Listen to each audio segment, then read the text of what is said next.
Welcome all, and here are on the final section of um, Class Struggles in France, Part 4, the Abolition of Suffrage. So just quickly go through that. Pause through. Thing that always strikes me, everyone see that all right? Um, the thing that always strikes me about these things, isn't it, is how familiar it is. However the complications might be or the little, French particularities, it's also like the maneuvering is very similar or the ways people try to, you know, right, we want to pass this abolition of suffrage, but we don't want to put our hands up for that. So let's form a commission of ourselves and refer it to a commission and get the commission to propose it to the assembly, even though it's only our members in it, and then we'll vote on it. Um, yeah. So yeah, very sort of very familiar manoeuvring or pulling people's bluff. That's the other thing that happens a lot in this section. But let's quickly go over it. Shane, pretty please enlarge it. Okay, now we're getting Huh? better. And Yeah. is there any way you can increase the darkness, the contrast between the words and the background? Probably not. Probably can't do that No, quickly. Okay, but anyway, okay, well, for that's better. future reference, let's work that out because if it's not, Okay. the better it is for people. It's like, this is just the standard one, so I'm happy to play with it, but not now. Okay, so I just come back to this quote because it's to me it's what this is all about, right? The June insurrection, the first great battle between the two classes which split modern society for the preservation or annihilation of the bourgeois order. I was in part one. So just quickly revise where we got to. The part one, it was the February Revolution, the fall of the July monarchy, there's a provisional government. There's an alliance of workers, petty bourgeois, and radical Republicans. They pass universal suffrage as the political form of their victory. Then in June, workers are demanding national workshops, but that gets shelved and turned into workshops, workhouses. There's a June insurrection then, and it's crushed militarily. And as Marx says, the bourgeoisie reveals itself as the class of order. The National Assembly is dominated by the Party of Order. That's largely the financial aristocracy. Under Montaigne, the petty bourgeois Democrats play at rhetorical opposition, an army of scribblers, as he calls them, and they will only reveal themselves to be more so in the next section, whereas he says they sought to intoxicate themselves with revolutionary phrases. So that's 1849. So there's 1848, 1849. And then we get to 1850. So Marx first sets the context, like globally, there's a crisis we talked about before in 1947, 1847. And the economic situation begins to improve, firstly in England and then eventually in France. Business begins to pick up, not for everyone, not for the peasants particularly, because the crops have been really good, so the food prices are low. But when they broke the convertibility of gold to money back in 1848, they restore it here. So that was to stop the run on the bank. So in 1850, they're feeling confident enough to restore the gold price, the gold standard. Um, and Marx is sort of keen in this section to point out that revolution isn't going to spring out of prosperity like this. Such a revolution is possible, this is the quote, only in periods when both of these factors, the modern forces of production, technology, labour and industry, as I gloss it, and the bourgeois forms, or what we would call social relations, private property, wage labour and the market, social relations of production, or he calls it bourgeois forms of production, come into contradiction with each other. And you've got two sort of sides really lining up on this thing. You've got reactionaries on one side who want to try to slow down bourgeois developments, but can't do that when the forces of production are growing. And the Democrats who want to call for ethics and justice and lofty ideals, but don't want to that doesn't create a revolution. Calling for a better world doesn't. For that, you need some kind of crisis to bring the system into crisis. So we start in 1850 with the electoral manoeuvring. There's a popular victory in March 10 elections. Lots of radical candidates get elected. This is good for the Montaigne. They think they've got an edge. In Marx describes it as a revenge for the June 1848 massacre. In other words, like it's showing that there's still some life in the left, in the bourgeois left, right? And the Party of Order is a bit shocked that this could have happened. Then there are by-elections in the 20 on the, at the end of April to fill some vacant spots, but it's not entirely clear. But they kind of one of their key candidates who won Paris and Rhône in southern France, I think it's in the south. He won both seats, which apparently was common in elections at the time, and they sent him off to Rhône instead of keeping him in Paris.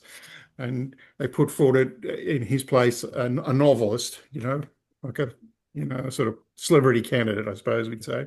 And they thought that this would set them up for a win, a big win in the 1852 election, and they'd take back control of the assembly and the presidency. Of course, the Party of Order is the old, rest of monarchists, who have the two factions. And on May the 8th, they put together a special commission of their own members to propose to the Assembly that universal suffrage be abolished, which would disenfranchise millions. Of course, it would also, the other thing it's going to do, right, is completely undermine the electoral power of the Montagne and the Democratic Socialists and the Social Democrats, right? And what did this group of people in the assembly do? They called for calm. And rather than the insurrection that would have been required, which would have swept them away, as well as the according to Marx, would have swept them away and the monarchists. Even though it was suicidal, like because if they didn't defend the franchise, then they weren't going to be in the parliament, right? They would still rather lose their own power base than risk calling the masses into action. And then there's the manoeuvring around this, right? The Montagne moved to strike the bill down because it's unconstitutional. The Party of Order says it's more a matter of interpretation, and even if it weren't, they would violate the Constitution if need be. And when the Montagne said that this would provoke a revolution, well, the Party of Order said, well, bring it on. Let's see what's going to happen. Calling their bluff, effectively. The next day, the abolition vote was passed 462 to 227, and the Montagne, faced with their own annihilation, demanded a petition in protest. So between these things, the National Guard is still active in the capital, keeping order, the stalling tactics that have been going on for months, and basically the bourgeois politicians and the press preaching passivity to the masses kept them immobilized, as well as conditions of prosperity. Things were going along okay, so people didn't feel angry enough to rise up over these maneuvers. So the next thing they targeted was the free press. You can't exclude people from any kind of politics by just getting rid of the vote. Marx says, interestingly, that universal suffrage had fulfilled its purpose, fulfilled its mission, because what it taught people was that they were divided and that how power actually worked, who actually held power. In 48-49, the elections made clear that the peasants backed Bonaparte, the bourgeoisie backed the Party of Order, and the proletariat was isolated. In the face of provocations, Girardin, who was in the Montagne, proposed that they should walk out. Abolishing the franchise was abolishing their own role, their own legitimacy. So they should, in principle, just walk out. And they expelled him for his trouble. So the free press was next. They said all journals had to have a security deposit, which crushed most of the small journals. There was new taxes, and then people had to start signing their articles. You couldn't no longer publish things anonymously.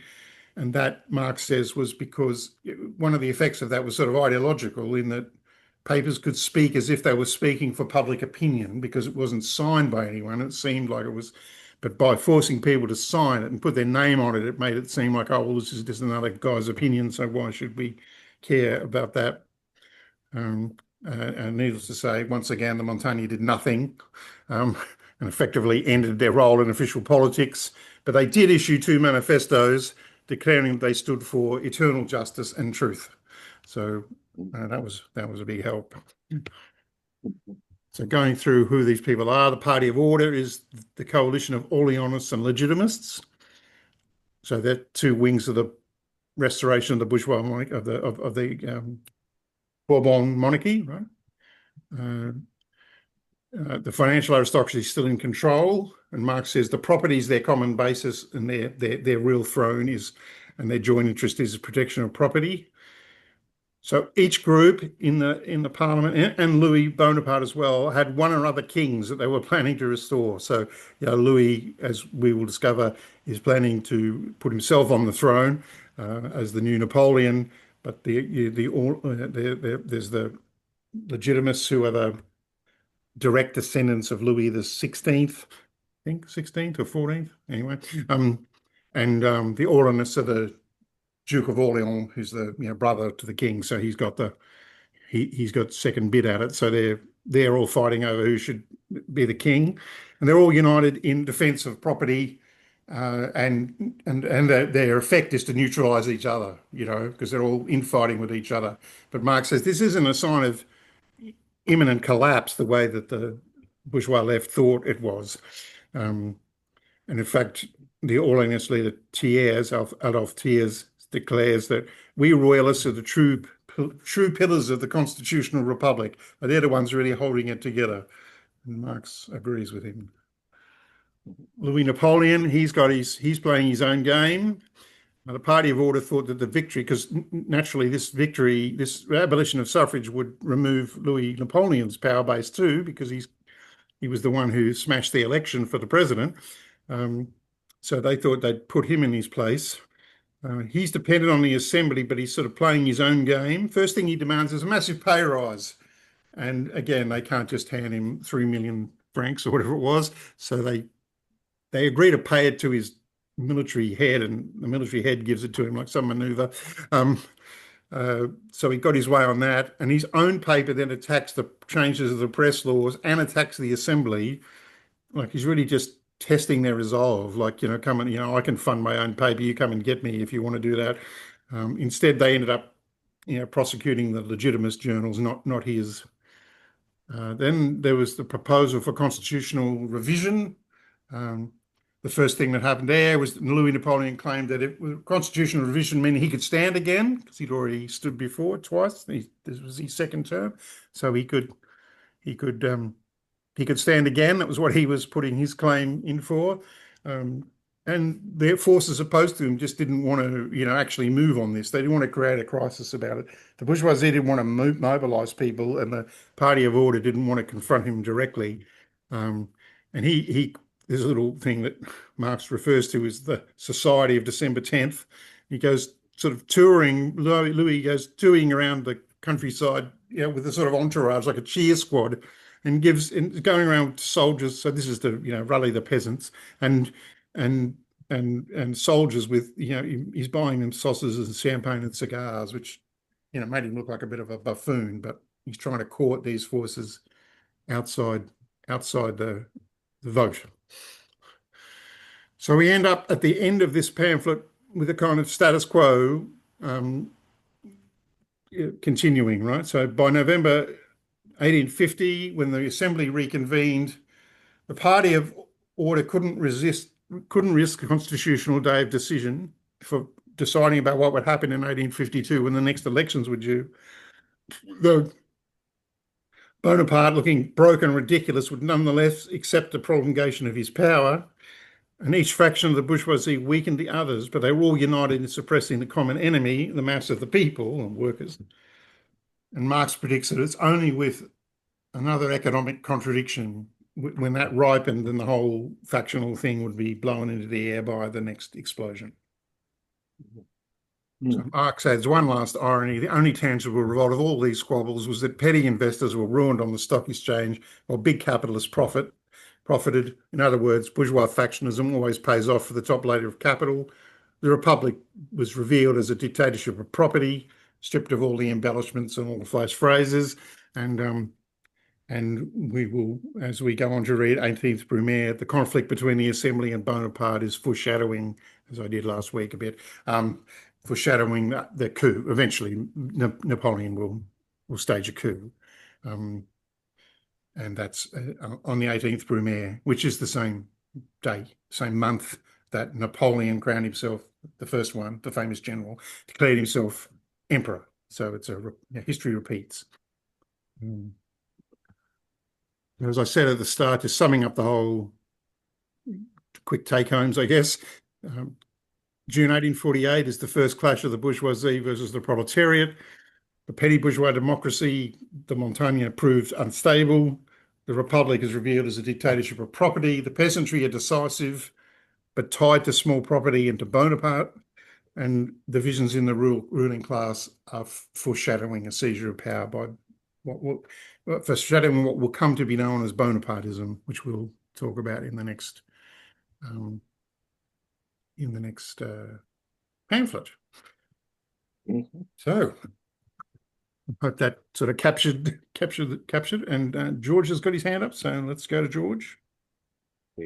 I would like to add a political complication that doesn't appear in this summary that the slides presented. Yep.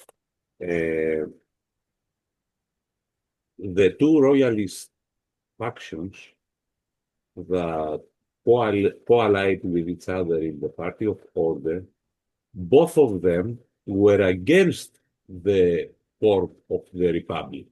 Okay, because they were pro-monarchical. They want to have their own representative of monarchy on ruling. Yeah. Okay, but because neither of the factions could prevail above each other, they arrived at a compromise, a compelled compromise to accept and support the Republican form of government in order neither of the two to prevail and pose its own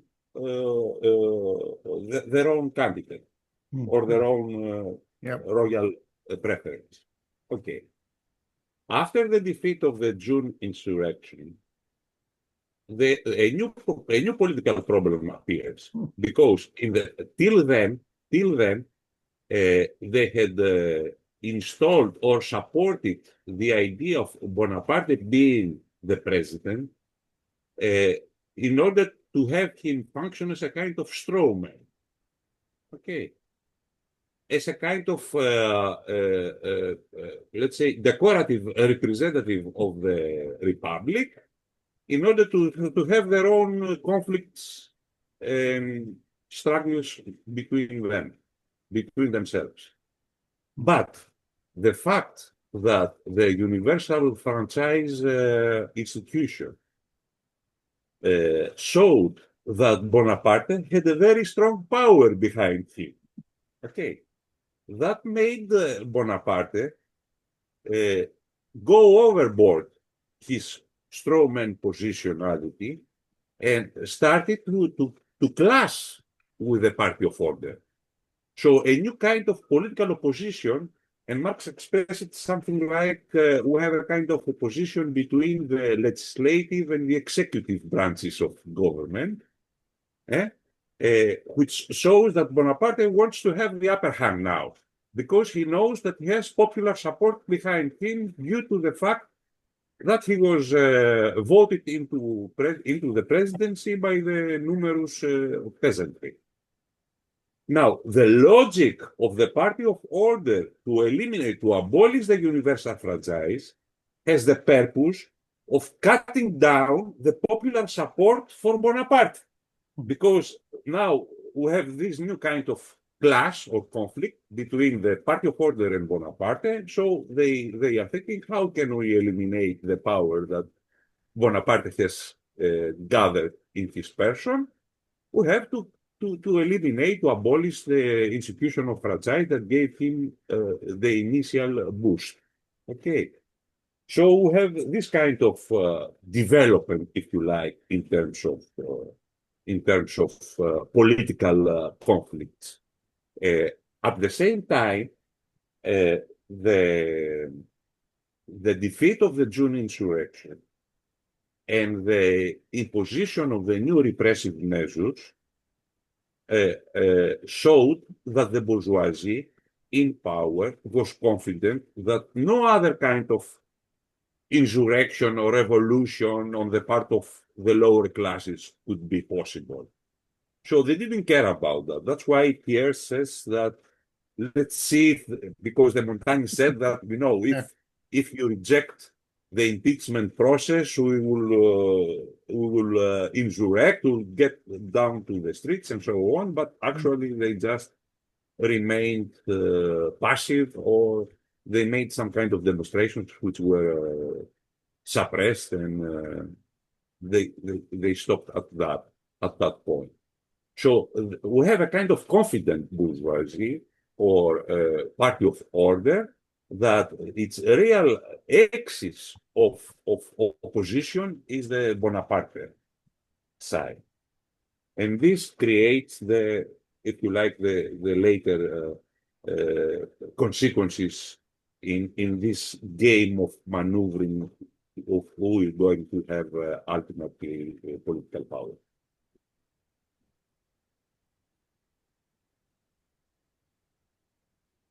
Indeed. Wiley. Yeah, can you hear me? Yep. All right. No, I just have a very brief comment. I found the rereading of Engels' introduction to be very helpful. And thanks for that great summary, Shane. But I found it to be extremely helpful in understanding this part. One thing you did mention, it wasn't clear to me, and I wish I cleared up. From reading the introduction, I thought he said that introduction, that fourth part, was a joint effort by himself and Marx, which was never produced, that he put it in 1895, and if anybody knows for certain on that, I appreciate that. But that's my comment, that I found rereading the introduction was helpful. Yeah, I haven't. I did read the introduction when I was setting this up, but I didn't read it for this week. But it is written much later. That's the only thing I would say. Like Engels is writing that like a cover letter. Yeah. These were written in 1850, and he's writing. I don't know if he wrote 1895. Yeah, that's right. So he's got the German party in his head. Right. He says something in there, doesn't he, about we could forget about barricades in streets. That's all a thing of the past. That's, the modern military will just crush you if you try to do that. In particular, just to go a little step further, in reading the introduction in this material, it certainly alerted me to the necessity of dealing with this maneuvering, to pay much more close attention to the maneuvering of these fractions. The detail in terms, sometimes, well, I wouldn't say everybody, but we sometimes here in this country discount that as, oh, that's the same old, that's, what do you expect? That, sort of a dismissive attitude when, we shouldn't do that. We should pay very close attention to that stuff, because the devil always is in the details, Mm-hmm. And I think especially as this is the first time, that's the thing I sort of have in my mind all the time. This is the first time these things have played out. So everybody's trying to figure it out, and so the bourgeoisie were all for let's have the vote, let's give everyone the vote. And then suddenly when they're actually in power, they realize, well, how is this going to work? How are we going to stay in power if we give everyone the vote? How's that going to work? That's why they set up Cavaignac, who'd been the general who crushed the revolt, as the president, and said, oh, well, you've got to get at least 1 million votes, because they thought their candidate's going to get 1 million, But in case he doesn't, then we'll be able to appoint someone. And so we made the rule we could appoint someone. And of course, Napoleon came in over the top of them, got 6 million votes and completely wiped everyone out. So there's a whole new game in play then. And no one had ever quite sort of had the situation where Napoleon is technically the figurehead president, as George said, but he knows he's got 6 million votes behind him, right? He's got some sort of mandate. And no, I mean, it's not clear that he knows exactly how to use it, but he's sort of, let's try, shall we? Let's see what happens. The other elected officials realize that he's got 6 million votes too, so they can't be too flippant about him being a figurehead because he's got people behind him. So it's, but what's interesting about it is that this is the first time, so they're trying to figure it out. I think. Yeah. Any other? Sorry to say, don't forget that he holds also the executive power. The executive power is the real power in any kind of usual society. Okay, that's very important. Remember, he installed and bribed, if you like, the judges. Okay. Also, he took under his control the military. Okay. He dismantled the mobile guard. Okay.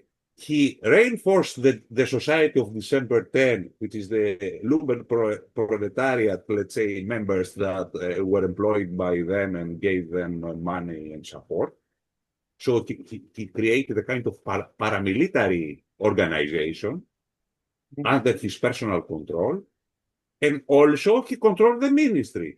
If you read the conflict, the ministry, I don't remember the name, Barrault, that he petitioned the legislative body and said that you cannot take this decision, you cannot do the other decision, you have to agree the money that we are asking for the ministry and so on.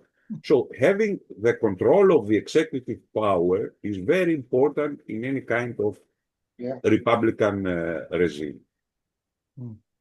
That's why they wanted to diminish his power. That's why they went against Bonaparte. Yeah. And the trick, if you like, the technique, the political technique that they thought that they could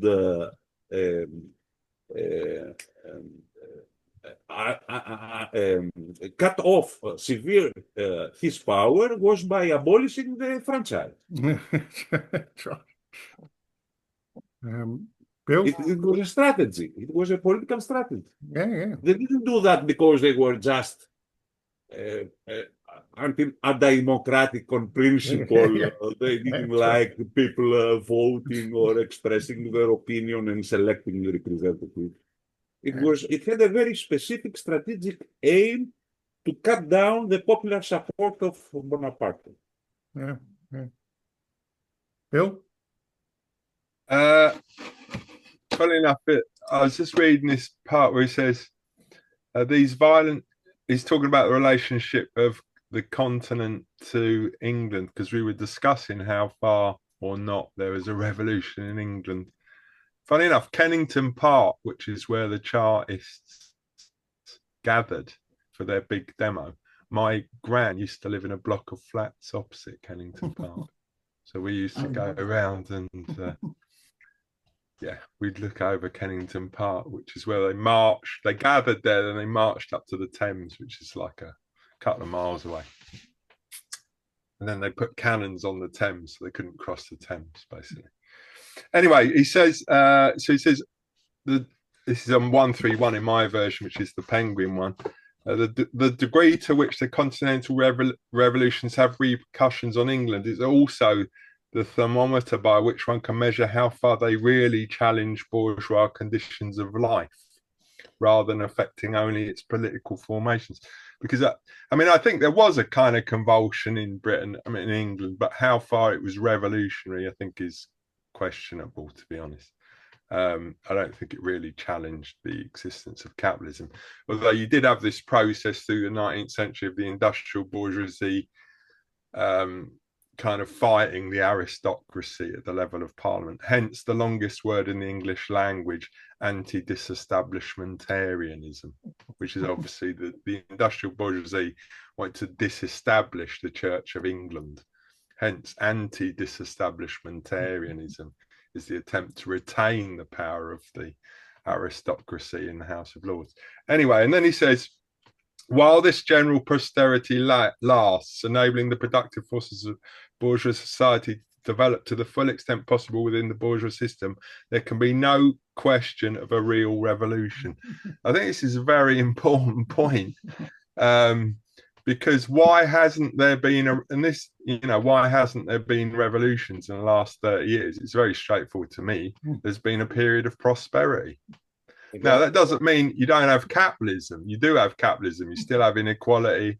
You still have oppression. You still have, all of these horrible things. That's certainly true.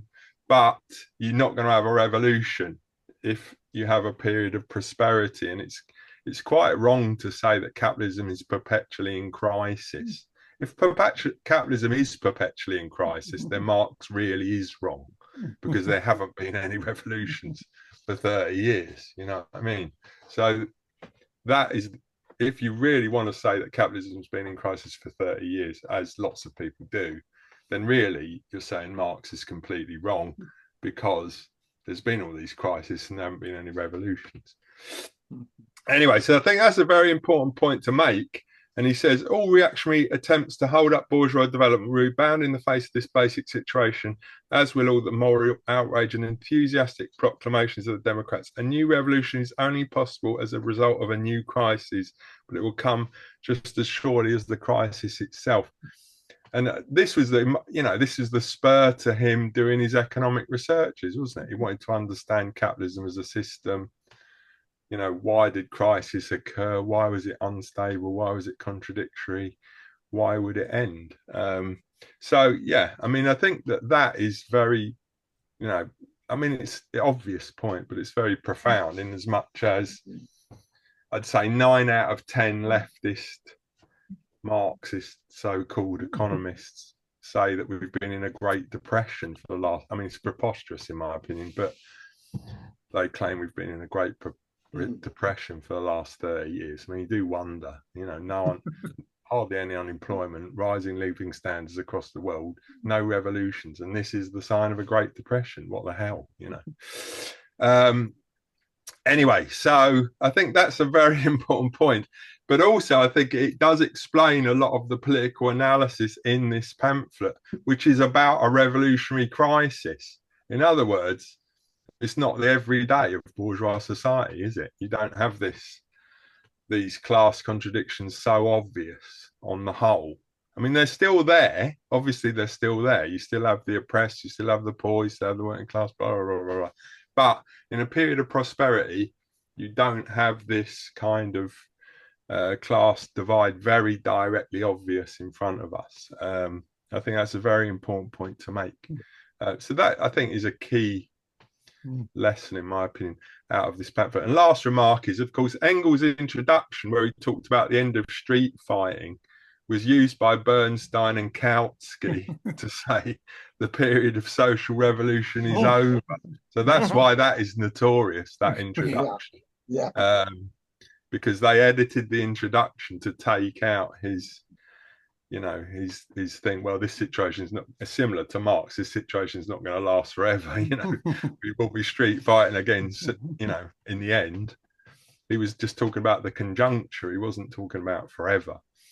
And of course, Paris, after 1870, the reason, if everyone's been to Paris, you have these beautiful boulevards everywhere, lovely straight roads, is so you can fire cannon down. That's why. Because after the Commune, they redesigned Paris. This is true. They redesigned Paris so you could fire cannon down the main boulevards and you couldn't therefore barricade the streets so easily. But that's why Paris is so lovely and so well laid out and has such beautiful spacious streets, is so that they can fire cannon down the so they were obviously they were thinking there will be a time for street barricades again. But anyway, there you go. Yeah, Jeff. Yeah, definitely. Bonaparte was the one, when he was emperor, he arranged those boulevards. He had them specially made because he had barricades in mind. But I think that question of crisis first Bill raised, I think that's central to what Marx thinks. Marx thinks if it's a crisis, there's going to be a revolution. And the two don't always coincide. I mean, Bill was saying that for the last 30 years there's been no revolution, but I'm older than Bill, and I remember that the 30 years before that there was no revolution either. And there were social strains. There's definitely those, but revolutions are quite rare, and when they do occur. And the best people, Lenin, for example, stressed how rare it was. He said that it occurs when the working class can't continue anymore, and when the ruling class are unable to govern anymore, they lose control of the army and things. In France, I think Bill hit on the right point. It's highlighted on pages 58 to 9 of our joint manuscript on this, which is a comparison with England. Marx says in England, it's let the not the revolution, but the crusades for radicalism are led by bourgeois, are led by people like Cobden and Bright, and that compared with England, the French bourgeoisie are just petty bourgeois; they're nowhere. And it's stressing that the French economy is not very developed. And that explains why the working class was unable. I mean, the genuine class struggle, to me, probably the only class struggle, was the June days. And that was not a class struggle as much as a massacre. Reviewing what was going to happen after the Paris Commune, when a much bloodier massacre occurred in the bloody week of May 1871. But one thing that occurs to me that Marx could not have seen in 1848 is that dual power didn't arise. When you have a genuinely revolutionary situation, when a form of dual power arises, another alternative power center emerges. Now that emerged in 1789 with the Commune, the first Commune, the Great Commune that emerged but though eventually the centres of power became the poorer sections of Paris, which Soboul showed in his books on the French Revolution. Nothing like that. In 1830, the absence of that led the Orleanists to actually stop a republic. It was almost like a sleight of hand. While everyone was, all the printers, etc., were preparing for a republic, they organised a proclamation of a constitutional monarchy, and no one could move it forward. In 1848, it was more difficult to do that. They had been sussed it out, declared a republic, but the new government contained everybody, from the most legitimist to the most socialist. It was meant to, in this period of interim period where the state really had collapsed. There was no state for a couple of months until they managed to get a state up and running, and but that lack of dual power led to no working class organisation, no socialist organisation. We had to rely on Louis Blanc. Blanc had made his fame by talking about how national workshops would resolve all the problems of unemployment within capitalism in a book of 1840. But Blanc couldn't do anything because they wouldn't let him. Can't just say the bourgeois, none of them would let him. And they closed the workshops down. And that's when the June Rising took place. There was no working class military there. There was no organisation. They just rose up almost as a cry of despair. And the slaughter was apparently dreadful when it occurred, led by Cavaignac, who was later to be the Republican candidate for the presidency. There's other problems with Marx. One is his concentration on class struggles all over the show misses out important factors. The factor of the church has always been very important in France in the 19th century. And right into the 20th century, it played a major divide in French politics. The Archbishop of Paris, a guy called Affre, was shot to death in the barricades of the June days. He was trying to mediate between them. He was shot. The church itself is the basis of a Legitimist party. The Legitimist party was stressing, going all the way back to St. Louis in the 9th century, they were stressing the close union of the church and the crown, whereas the Orleanists were much more involved with banking. The Orleanists were very close to the bankers, and the Orleanist monarchy was close to banking. So it wasn't just a question of who they were going to choose as king, which divided them, but it was a question ignored by Marx. Perhaps inevitably, he was concentrating on classes. Another thing I find about Marx, just to try to bring it around, is the fact that he suddenly relies on invective when he loses out on analysis, because he's very good at invective.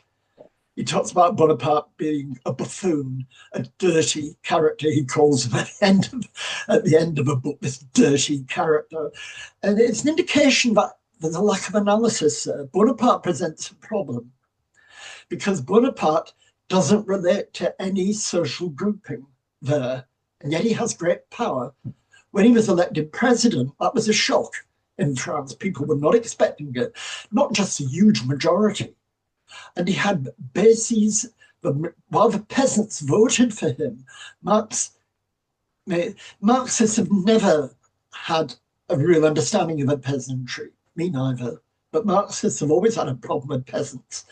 And Marx has a lot of invective for the peasantry, but if you look at the peasant voting in 1848, it's not a unified vote before Bonaparte. It was unified for Bonaparte, but it wasn't unified in the universal suffrage elections of April-May 1848.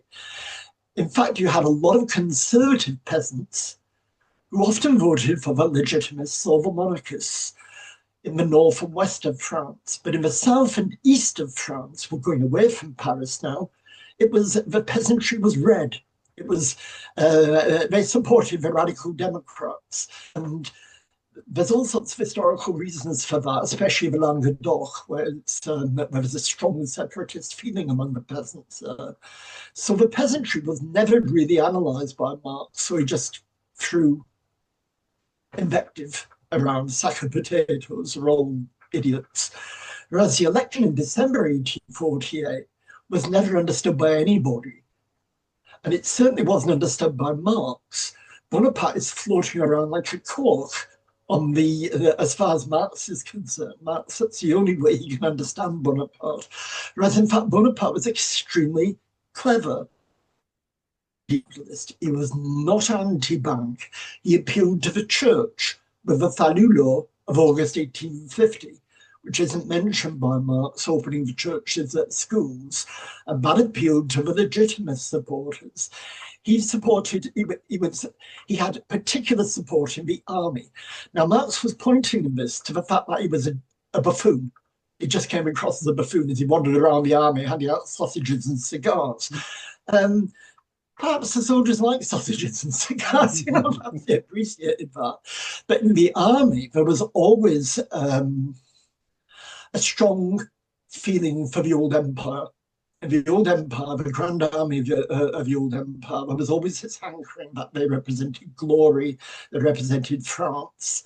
And therefore, when Bonaparte was going around giving these cigars up, the army started to have rumbles, with many calling for Vive l'Empereur, bring back the empire, which Bonaparte was not mentioning at that time, but they were calling for the empire to return. So the revolution is much more complicated than just a class business. Bonaparte never appealed to just one class, but where it was important was the working class. I think this nascent working class was the first. It was the first mass uprising. There had been working class uprisings in Lyon in the 1830s, but this was the first mass uprising, and the slaughter of the June rebels will be repeated after the Commune.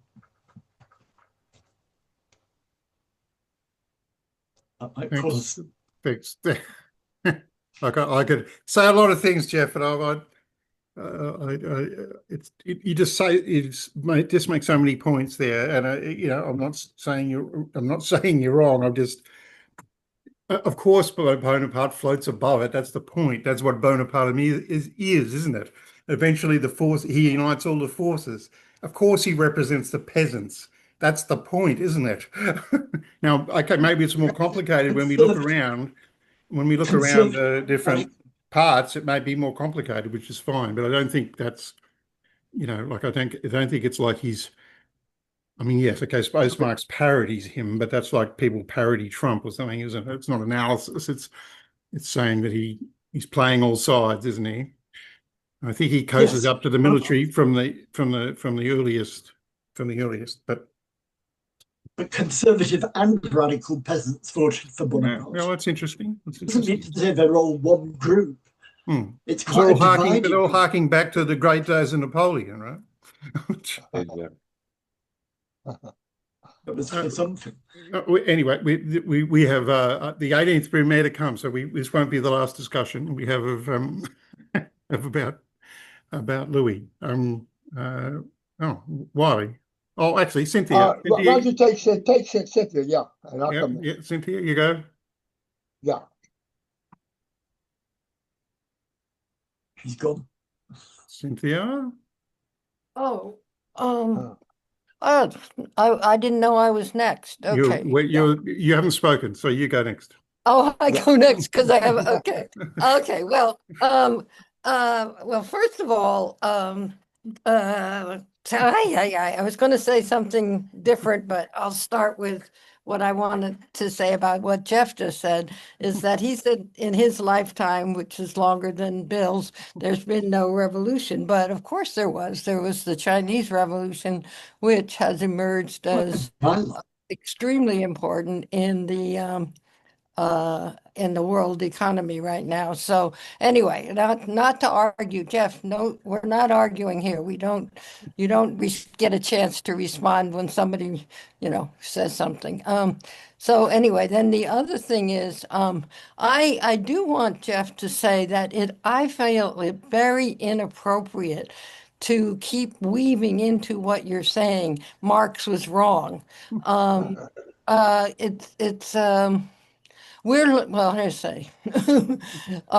What we're studying is Marx, and we're studying what he did say, and I don't know, it offends me that your premise is that he was wrong.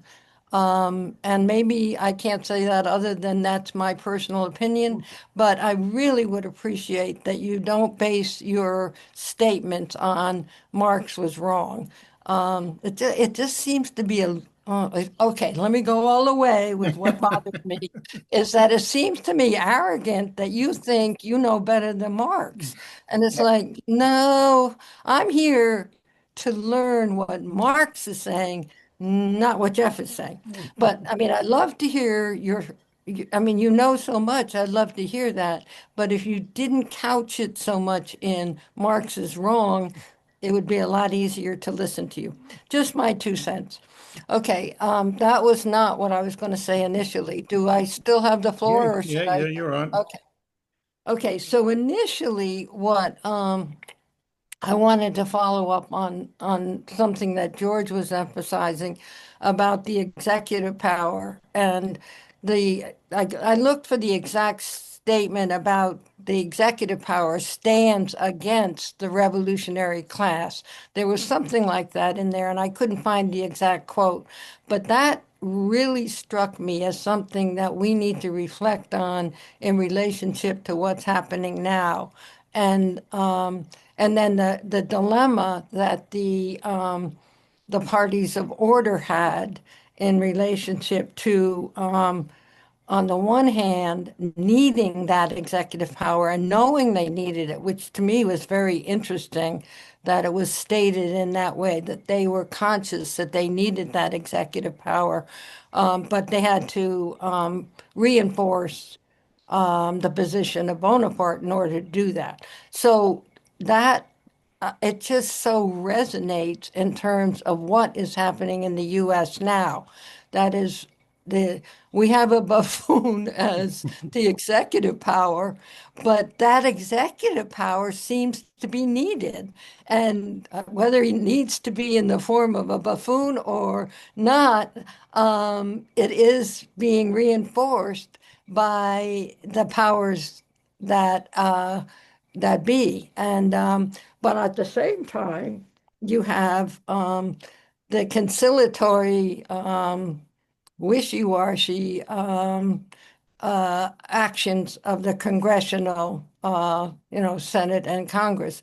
So anyway, it just struck me that there's the way that it's there allows us to reflect on what is happening now in the U.S. So that executive power that is used against the working class is in overtime in this country right now, and the whether that has a let's just leave it that. I was going to say whether that executive power is able to sustain itself.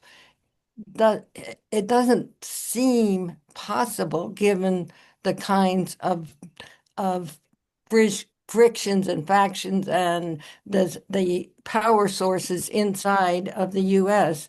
and the class differences that will undermine that executive power. But that's perhaps just wishful thinking on my part.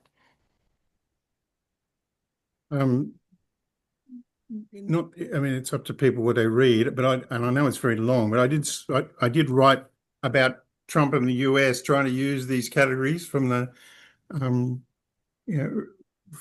from this pamphlet and trying to understand Trump in terms of Bonapartism. So I don't know if people find that useful, but I did have a shot at it. John next, because he hasn't spoken, and then Wiley.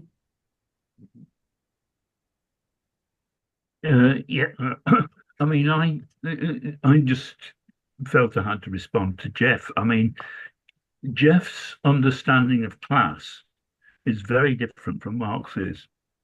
And I think Jeff's understanding of classes are very, very abstract. And he brings in things that Marx didn't bring in, and this is true. Marx did not look at the divisions in the peasantry. He didn't look at the role of the church. He mentioned the voting in Languedoc without mentioning that that's a stronghold of Protestantism, for example. All these things are actually part of what makes up a class. A class is not just a simple syndicalist, employers, employed, and that's it. And Marx never used it in that way. And as I said in the emails discussion, I mean, Marx's analysis here is crude, particularly compared to what he was writing 20 years later. But I think, to actually say, oh, well, Marx didn't say this and Marx didn't say that. Well, no, true. He's got a very, very crude, straightforward analysis with sort of very sharply drawn and unnuanced views of who was involved in the various classes. But I think, like Cynthia, but for sort of different reasons. But I mean, I found it sort of quite wrong. I think the problem with Jeff is I think he does tend to argue in these abstract things. This is what class is. Well, if reality is slightly different from the reality of class is slightly different, well, we can't use class. Well, sorry, if reality is slightly different from what your theoretical model of class is, then you change your theoretical model. And that, I mean, I think that's the thing. I don't think what Jeff said was actually very, very helpful at all. But I'll stop there.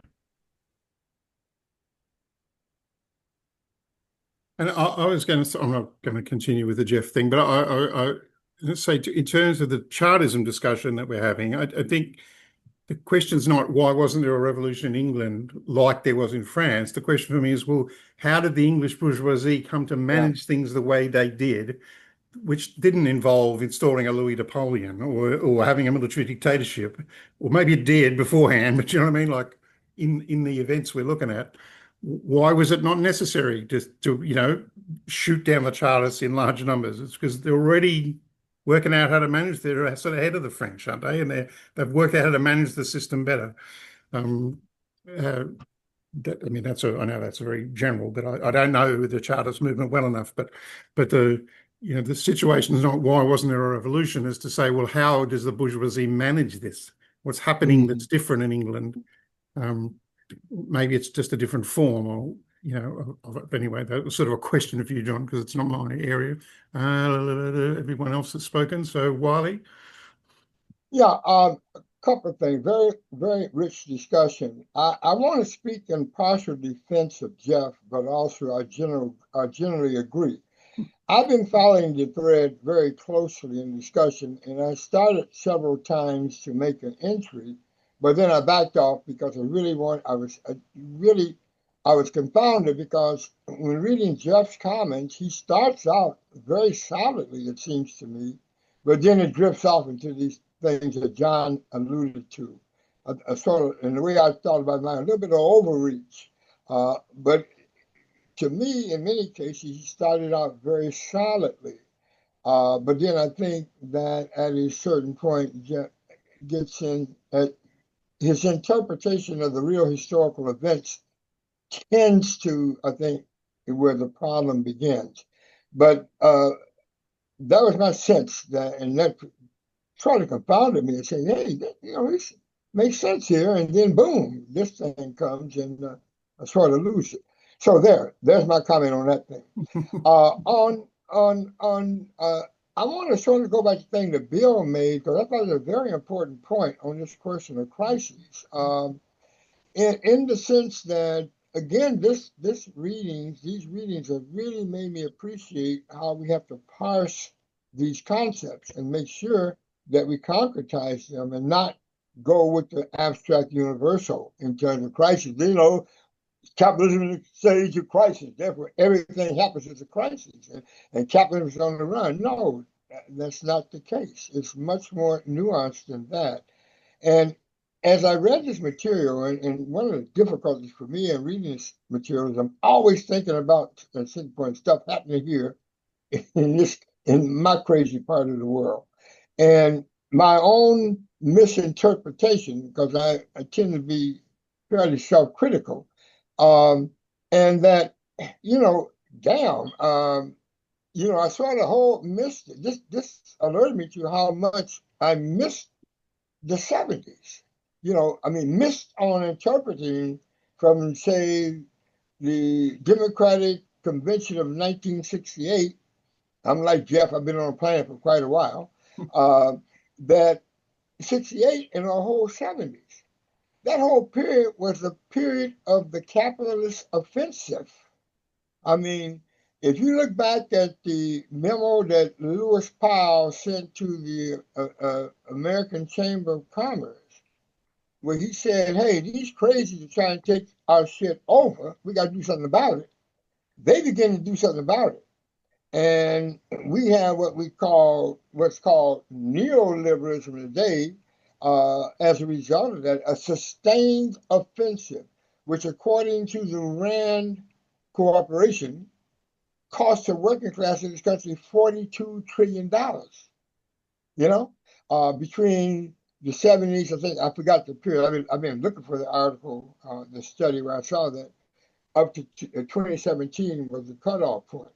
So, looking and reading this made me really think of how we got to really look in detail at these processes. Okay, so the other thing that is key for me is this, and I have to be openly admitted, I really hope and really push that really get an understanding of this concept of Bonapartism. A really detailed, deep understanding of it. Because, and I'll tell you why, because, here for us, and again, I know we're here to study Marx and that's how we learn stuff, but I got to relate to my experience here. This is where my fight is, right? I got to fight here. But, all we talk about is fascism this and fascism that, and we use fascism so much that the label has basically lost all meaning. You know, you see a cop beating up a person on the street, that's fascism. You know, everything is fascism, fascism. But nobody talks about something called Bonapartism or whatever that represents. And I think it's going to be a very important that, I mean, one of the things I hope I get out of this, and I'm going to fight for it, is to get a deep understanding of Bonapartism. I got a whiff of it when, toward the latter part of this last article, but I still don't understand it. So I'll stop there, but and I hope that the comments I made on the Jeff piece is understandable, because I do appreciate very much his contributions. I mean, but at the same time, I have to agree with the criticisms that he needs to look at that. Thank you. Thanks, Wiley. And I'm not proposing that my analysis about Trump and stuff is the definitive thing. I just put it out there, get feedback, but I do try to use that concept of Bonapartism to explore the Trump question and use the categories that Marx is using. People feel free to pull it to pieces. I'm keen to throw it around. George. Okay. I would like to go back to the question of crisis. First of all, in this section, Marx says that the crisis has ended also in France in 1849, and there is prosperity. And actually, he says that, you know, the repercussions of the commercial crisis in England stopped after a year. And then the new situation that was, we had a kind of prosperous and productive increase in trade and so on, arrived also in France. And so we left the crisis period behind, and now we live in a new kind of prosperity. And of course, that affected also, and if you like, demobilized the discontented social strata that were trying to change the regime in order to better their social position. But more theoretical, crisis is a necessary condition for a revolution, but not a sufficient condition. And I think Sain wrote something similar in the chat. I would like to add also two other things. That you need to, in order to have a revolution, apart from a crisis, you need to have also forms that support the political organization, the political expression of a social class. And we see in the analysis here that the regime attacks both forms of political expression of revolutionary classes, in quotation marks, if you like, or any kind of class in a general sense. Why? First of all, we have the repression of the press. Press is the most important, because revolution is not something unconscious. It's not something that takes place blind. You need to have a discourse. You need to have the discussion of political affairs and the positing of demands and aims in order to have revolutionary mobilization. And you need the press or the mass media in general to be free and representative of the various currents and strands, political strands existing in society. So we have a kind of emasculation of one dominant political form for organizing the working class, if you like, or any other kind of thing. Second, if we read carefully the text, there was also a law against associations, the law of associations. Now, association is the most important political form that allows people to participate in collective organizations. Now, if you restrict or prohibit or eliminate the possibility of having collective participation in organization, you destroy the second pillar of second political form of political organization of a social class. So we have to see that as a kind of package, if you like. Okay. These are conditions necessary for the possibility, not just a crisis, but the possibility of having political forms of organizing and expressing and mobilizing, and of course, developing the class consciousness, the political characteristics or contents of the class consciousness of the class that supposedly has to uprise in order to effect the revolution. And I conclude by saying the following. These three elements, we see them taking place in the United States. First of all, the control of all the media. All the media. No free speech. No possibility of critique against the executive power in the United States right now. Okay. Second, there is in preparation a law against civil society organizations and associations. Thirdly, concerning, remember, the third strategy of the conservative reactionary government at that time was the abolition of universal franchise. What do we have in the United States? We have new procedural means having grave political impact in restricting voting rights, especially introducing officialization or authentication of the possibility to vote by showing a passport or the birth certificate. Now, only 50% of the US population has a passport. Okay. And not a lot of people have a birth certificate. Right, You know? right. Sometime we can discuss that. What are the bureaucratic conditions necessary in order to unearth or to find your birth certificate? But it puts cost, it puts time, it affects disproportionately anti-republican social strata, like minorities, the blacks, the Hispanics, women, because married women don't have, they have changed their name, so it doesn't fit with the birth certificate that even if they have it. They have to undergo a whole bureaucratic procedure to change and accredit and make a kind of alignment of the new married name with the initial name that they were given at birth. And so there are other bureaucratic procedures that eliminate practically voting rights on youth also is affected adversely. That restricts rather the voting right, so it's a kind of form of disenfranchisement for significant parts and segments of the population.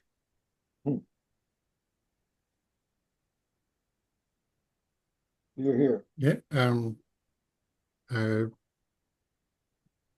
Just looking who's hand up. Cynthia. Yeah, thank you, George. Very, very clear, very, very well said. That means that what I want to speak to is just pretty simple right now. It's just that in this discussion of class and what that means in this pamphlet, which is called Class Struggles, I think it harks back to what we were saying in the beginning about the essence, how the difference between essence and appearance, the difference between essence and the quote unquote description of reality, quote unquote. If I understood correctly, the beginning discussion, that is what Marx is really dealing with, is the essence of class as it is expressed in these political struggles. And that doesn't require going into all of the details. It does require understanding what the objective relationship, the social relationship is of each of the classes. And that's done, how do you say? It's done extremely well, in my opinion. Now, That gets me to another point I want to ask for discussion on, which is that um, in the period of development, right, capitalism is moving forward quite well in France at this time, right? Underlying all of this political activity, the reality of the development of capitalism is taking place. People are living their lives, doing what they do in order to improve the means of production in terms of developing the economy. So that I think we need to keep that in mind, and that when you start talking about crisis, then you talk about faltering in the operation of the smooth functioning of capitalism moving forward. It is, various things bring it to a halt or interfere with its development. In which case, the bourgeoisie, well, in this instance, we're looking at the bourgeoisie, regardless of what it does in its differences with each other, it is in the end creating the republic that is necessary for the development of capitalism.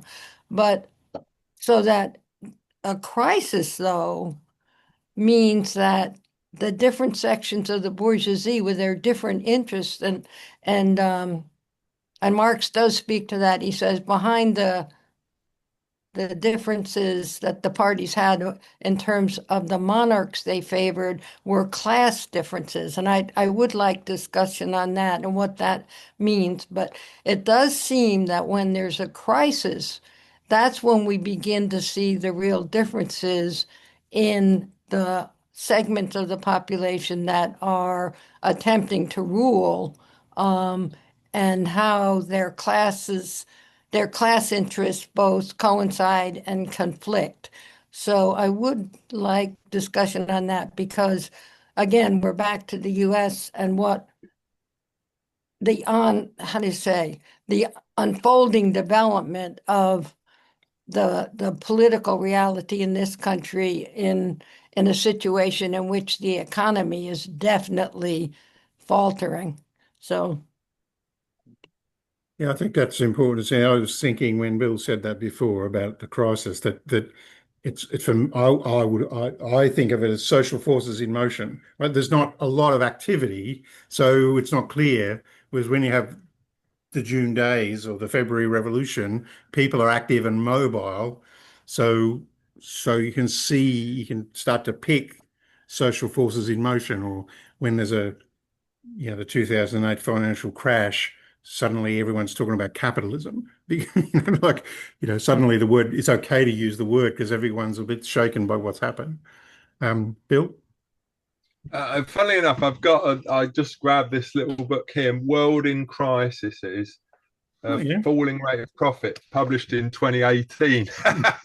Nice. It's always in crisis. It's always falling, the rate of profit. You look there, right, the rate of profit's falling. You look there, the rate of profit's falling.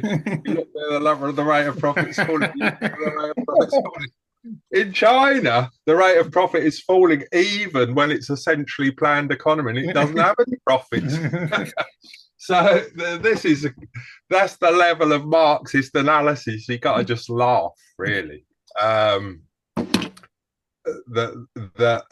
people can, there's just essentially, they claim there's this perpetual crisis, irrespective of the fact that there's actually a boom.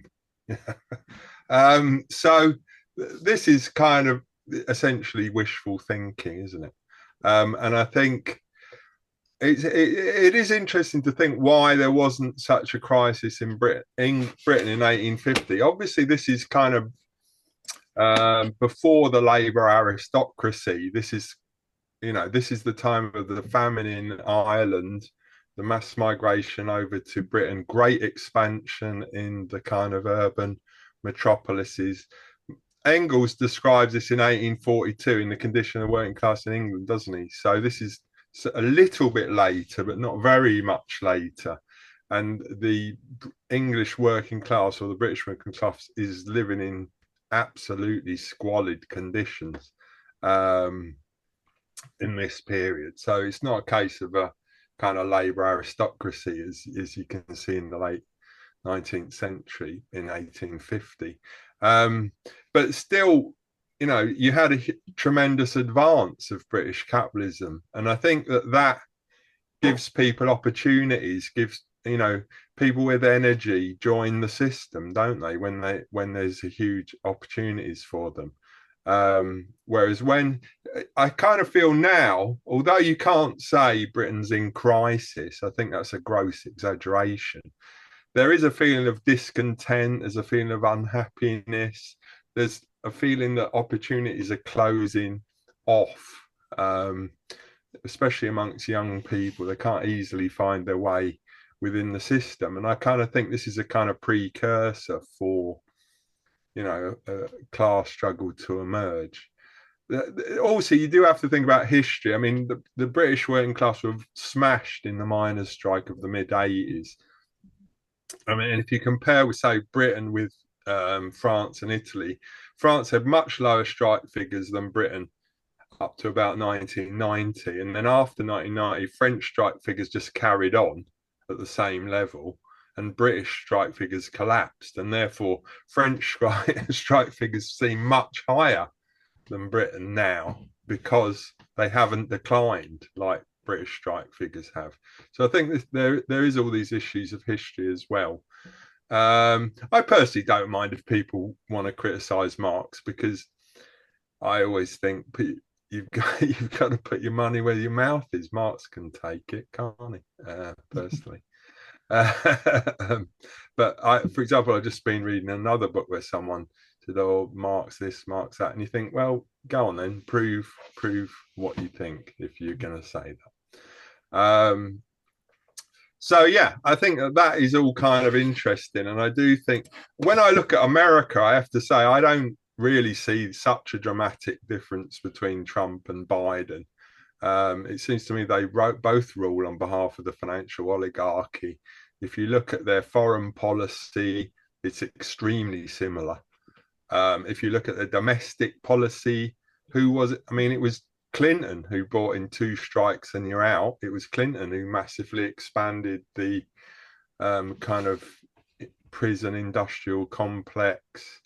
This is all policies of the Democrats. It's not policies of the Republicans. And Trump, obviously, he's cruder, he's crasser, he's ruder, but there's not much difference in terms of policy, it seems to me, I'll be honest.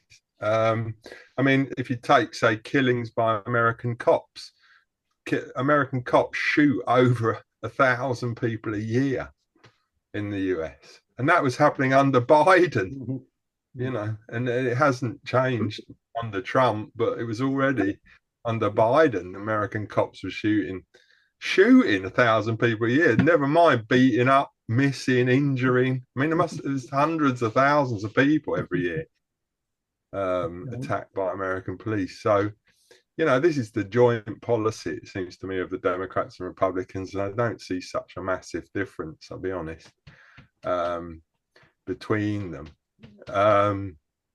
Yeah, that's just my opinion. I think anyway, this pamphlet is is analysing a revolutionary crisis where the class divisions are much more apparent, and I don't think there is one in America. I mean, there might be discontent. I mean, I think it's similar to Britain. There's lots of discontent, unhappiness, general feeling of malaise, you could say. But it seems to me there's not much class struggle. I mean, I don't think there's much class struggle in Britain, I'll be honest. I wish that wasn't true. That is the case. Just on that point about about the recovery in that pamphlet, there is just a one-liner where Marx says, the prosperity had returned, but he does also say, to the bourgeoisie, the commercial industrial bourgeoisie, the peasants were, poverty-stricken by the success of their crops, and the world price had dropped, so they were up against it. So prosperity doesn't necessarily mean everyone in the society either. Real wages in the US it might not have been, in crisis in the sense of like decline, like a depression, but real wages haven't increased in the US for decades. So from the average person, that's still, hasn't improved either. even though the rich have got incredibly wealthy. So I don't quite know how we factor that in. I don't think I'm not disagreeing with you. I'm just saying it's complicated. Jeff. 7% of the US population are millionaires. 7%. I mean, Yeah, that's quite astonishing. yeah. Jeff? Bill has a point about being similar to Biden, but I think he goes too far. What I don't like to say, because I don't want to be accused of being more arrogant because I know more than Bill, but it's just a disagreement. Yeah, I was quite alarmed by Cynthia's comment then about being offensive. I can't help but be critical. But if you wanted me anyway, then you've got to accept that I'm critical. But it's there's a difference about looking at Marx. I think it's been a problem throughout my membership of this group between people who look to Marx to learn about Marx. What did he say? Which I think is absolutely necessary. But the other thing is to take a critical assessment of what he's saying. But you've got to be very careful with your critical assessment. It needs to be based on evidence, that's for sure. But it also needs to be not a simple criticism. That's where Michael Heinrich went wrong. He started off, to me, very well, trying to say, what did Marx understand in 1840 compared to what Marx understood in 1850? That's how he started. But pretty soon he starts bringing in all sorts of conventional criticisms of Marxist economics. He ends up like Gareth Stedman Jones saying that Marx really didn't agree with Marx. It's just that he was too frightened to say so. Really, I mean, it's just distorting what Marx is saying, Heinrich, which is not what he should have been starting out with. The most critical person of Marx was Karl Marx. Marx was always moving forward through criticizing his previous positions. His views of economic categories like profit, etc., he grew to regard as wrong, and he developed new ones. So first of all, I mean, apparently one of his slogans at the end of his life was doubt everything. And that, to me, is what differentiates a critical assessment from a catechism, from someone who is there to present a religious primer for the children to learn. It's, by all means, what he says is very important, but then a critical assessment is needed. Not that I'm more arrogant because I make it, but because it's meant for discussion. If I'm wrong, and I'm almost certainly wrong, because I think everything anyone says is provisional, including Marx, even though I'm arrogant to think that, but nevertheless, I'm equal with him. We're both wrong, but it's provisional. That's the whole point of Marx's economics. He's putting forward a provisional argument. He says that is called the development of science. He said that's what distinguishes Smith and Ricardo from all the hacks. All the hacks are just not making any attempt to understand what's going on. What I was saying was not that Marx was wrong, Marx was wrong. I was being more complicated than that. I was saying that Marx was not wrong as in concentrating on this class struggle of a working class, but he was trying to bring out something in France which was only nascent. It wasn't fully developed, and that's why he compared it with England, where capitalism was much more fully developed. You could see class struggle standing out in much sharper contrast. In France, for the first time in 1848, though people have tried to find it in the 1790s, for the first time you had a major class struggle, and that was the class struggle against the working class. And the working class was totally unorganized and not at all prepared. That was the point I made.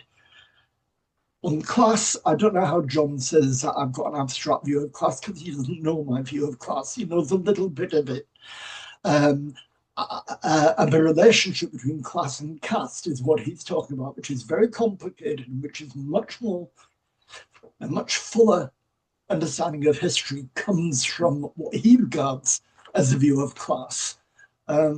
So I don't want to become in that sense. The other thing, another criticism of Marx I was making was one that I'm sure he would have made himself, which is a lack of dual power in 1848.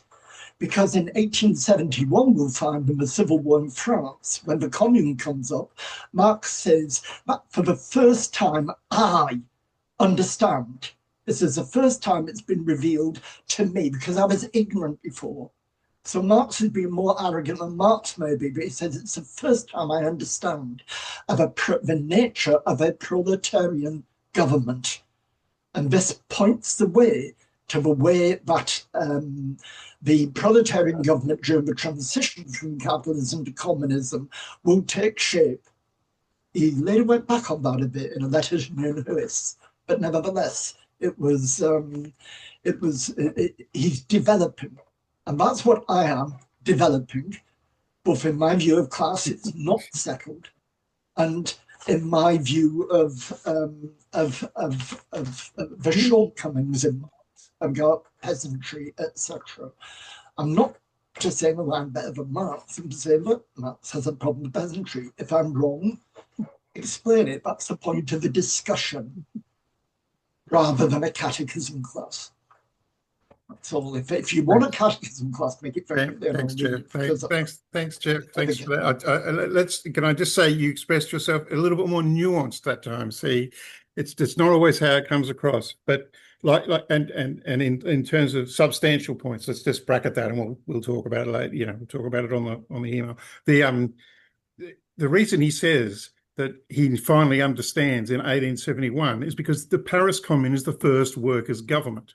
So he says, now I know what a workers' government looks like because the workers have created one. You can't say that about 1848 because the workers just got shot down on the street. So there was nothing. My point. He didn't have a view in 1848 and change it in 1847. He realized that this is what he waited till it happened and then said, right, now we know what a workers' government looks like. And then, as you say, then he went back a bit because it's only in Paris, right? It's only in the context of a civil war, just in Paris, like not a, Sorry, Jeff, yeah. There's no disagreement. You're saying what I'm saying. I'm just saying that Marx could not have done this. I said it at the beginning. I was equally nuanced in the beginning. I think you're picking up things maybe that I'm not saying, but it's equally nuanced to the beginning. I'm saying that there was no dual power. And I said right at the start that Marx couldn't have seen this as a problem because it only revealed in 1870. Yeah. Okay, you did say that, Jeff, but then he's not wrong. It wouldn't be right to say he was wrong now in 1848 if he couldn't possibly have known that, right? Like wrong means he could have known, but he didn't say that. He didn't realize till 30 years later, because it wasn't a workers' government, was there? It was wrong. But it wasn't a workers' government. It's not like capitalism. It's not like he got to 1871 and then went back to 1841 and went, oh, look, there's a workers' government there. I didn't notice that before. Like, that's a different kind of error, isn't it? The categories are developing. The point about 1870 is that Marx is sharply critical of himself because he's living. The point about the lack of dual power in 1848 was a proof of Marx's argument that French capitalism was relatively underdeveloped. Bonaparte was actually to develop it much more, but it was saying that it was a proof that French capitalism was relatively underdeveloped, and it was part of the main thesis of this pamphlet, correct, should I say, thesis, is that Marx argues that the working class were ready to side with their own enemy. They were so ignorant of what the class interests were. Yeah, fair enough. Yeah, thanks, Jeff. Wiley. Yeah. Can you hear me? Yep. Yeah. A couple of things I think are very important. I want to go back to something that Bill pointed to earlier regarding Biden and Trump and so forth. And it goes to the questions of essence. On the surface, the look quite a bit the same. But underneath, there are fundamental differences which doesn't necessarily correspond to the labels of the party, but certain parties. I'll just say it like this. What we know as the Republican Party today is, in essence, the old Dixiecrat Party of the Jim Crow South. The whole ideology of the Republicans today is an expression of that ideology. Okay? I mean, and it represents those interests, those reactionary interests, as they manifest themselves in form today. So it does represent a historic division within this ruling class that has existed since the Civil War. Okay, in essence. Now again, there's historical differences, but that's a fundamental fact. The fact of the matter is in my view, in terms of my research, is that historically, what the capitalist class of country relied upon is what I call a class collaborationist policy based on the ideology of white supremacy and white privilege. Okay, it's based on skin color. I think, and people look at this in many different forms in terms of racial attitude and so forth, but it's really a very definite class policy and class position upon which both sections of the ruling class depend upon. Okay, so that and as the economic situation changes, that is, like in the case of the Democratic Party, to give an example, for decades, certainly during the period of the New Deal coalition and the New Deal itself, the Democratic Party was very much dependent upon labor in the North, and particularly the developing urban Black population in the North. The Black population flipped from the Republican Party in the 20s to the Democratic Party in the 30s because the Democratic Party has some material stuff to give to them. But they never, that is, Democratic Party never disturbed that Dixiecrat base in the South. Never. Didn't touch it. Everything in terms of the Social Security Administration, Social Security benefits, they made sure that Blacks and sharecroppers got nothing. Anything that disturbed that one party control in the South. So that that even prevails today. The Trump basis pretty much, and that's what makes this coalition so fragile, bases them pretty much on that, quote, racial animus that still exists residually today.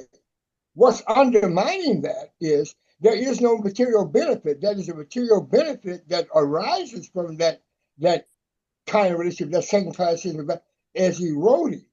If the income gap between Black and white is decreasing, it's not because Blacks are improving. It's more a case of whites descending to the level of Blacks in terms of economic situation and so forth. So, but again, the instruction on class struggle in France, you don't see this unless you really begin to dissect and look at, what informs the policy, the practices of these various fractions. Finally, the other thing that comes out clear that from the class struggle in France that really piqued me and got me thinking again was when Marx talks about the role of these journals, these publications that reflected the interests of these various fractions, the Bonaparte, how he did write on his, and so forth. And it got me going back to do something that I used to do religiously, but got away from, for some reason I'm still trying to explore. But reading the journals that represents these different interests.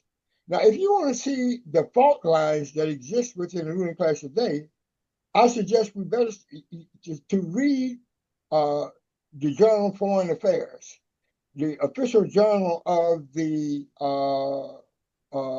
Council on Foreign Relations, that wing which tends to represent the interests of what we call corporate Democrats. If you read that there, what you will see is a lot of pissed off people with Trump, and it's part because it's hurting them. It's hurting that fraction. And if you read those pages, you will see the very definite cause to deal with him. in some kind of way. That from this fraction, they're saying that what Trump is doing is hurting the strategic interests of the ruling class in this country.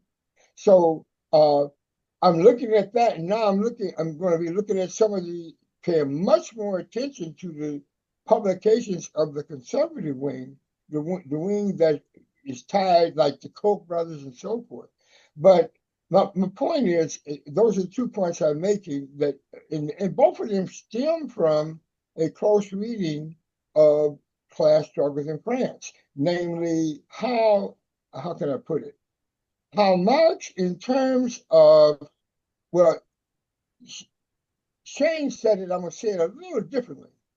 How the economic changes, the economic developments set certain social forces in motion.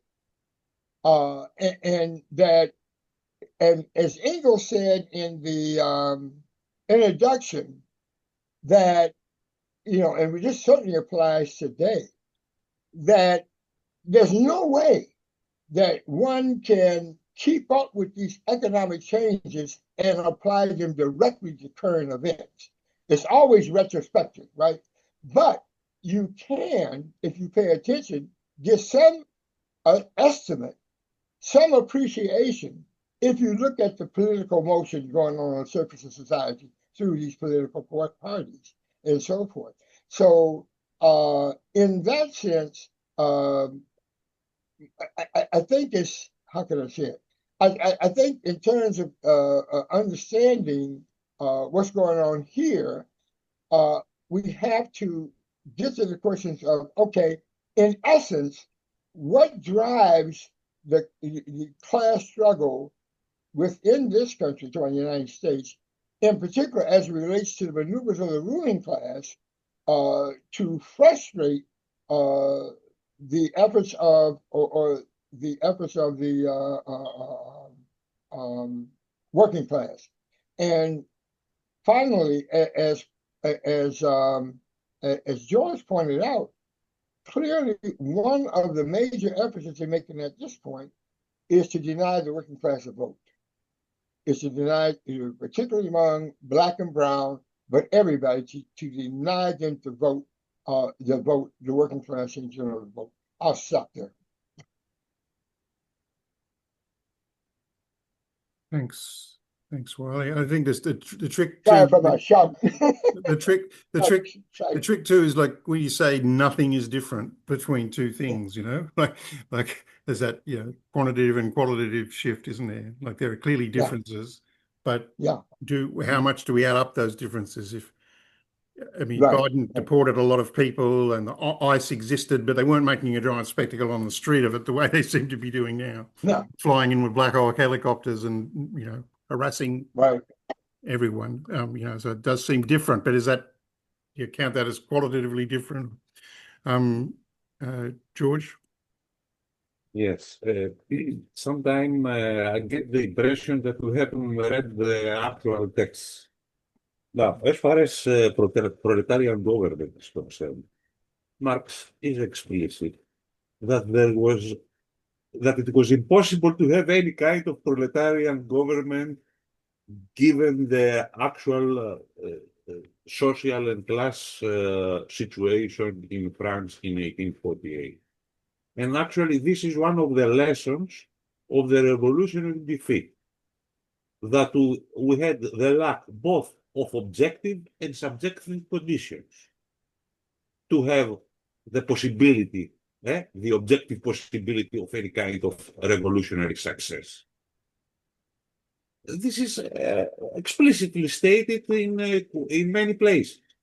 And also, he attributes the possibility of having a kind of revolutionary success on the part of the working class to the illusions of the socialist doctrinaire, as he calls them, whom he opposes. He is against them. And finally, he calls the demands that the working class or the proletariat, in quotation marks, raised at that period as basically, in essence, petty bourgeois demands. So there is no idea that, let's say, to use the false juxtaposition that Jeff introduced, that he realized during the Paris Commune what a proletarian government is or may be, since there was no issue in the first place that any kind of proletarian government would ever take power in or exist in the 1848 situation. Okay. And he explicitly posits the conditions why this is impossible to happen. My point. Excellent. Absolutely. That's correct. That's the whole point of Marx's pamphlet to me. Like, the working class emerged as a class which was destroyed because, destroyed, not the class, but was massacred because they had no conception of class consciousness. They allied with their enemies.